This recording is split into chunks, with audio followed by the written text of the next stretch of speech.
Donc voilà une petite vidéo pour montrer une petite application de transfert. Donc ici je vais prendre un SM0.0 qui, rappelons-le, dès que l'automate est mis en run,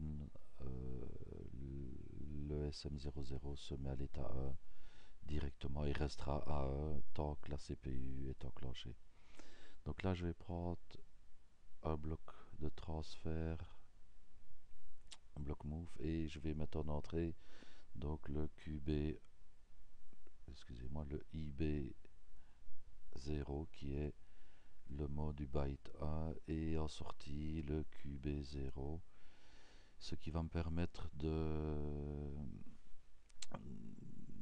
d'enclencher toutes mes entrées et d'enclencher en rapport les sorties. Donc si j'enclenche le bit 00, j'aurai le Q00 enclenché.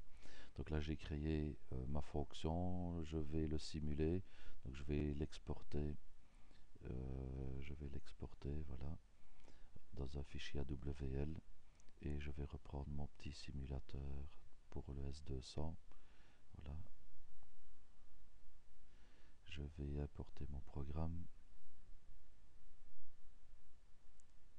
Je vais rechercher la fonction que j'ai créée avec mon logiciel Siemens.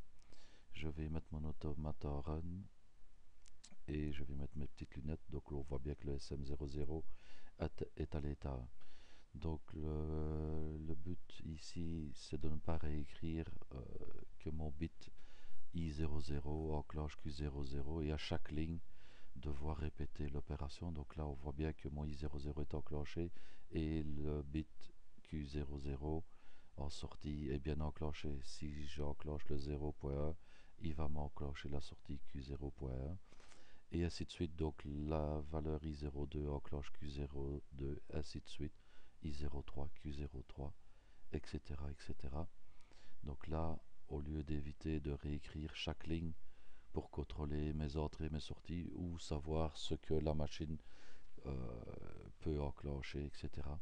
Donc là, avec une ligne dans mon réseau, je peux contrôler les entrées de mon byte. Si je veux faire la même chose pour le byte suivant, ben, il suffit de réécrire le bloc et au lieu de mettre IB0, de mettre IB1 et QB1 en sortie. Et là, on voit aussi la valeur en décimale de mes entrées-sorties. Donc là, on voit que I00, on a 1 en entrée et 1 en sortie. Ici 2 en entrée-sortie. Là, 2 exposants 2, 4. 2 exposants 3, 8. 2 exposants 4, 16. 2 exposants 5, 32. 2 exposants 6, 64. Et 2 exposants 8, 128.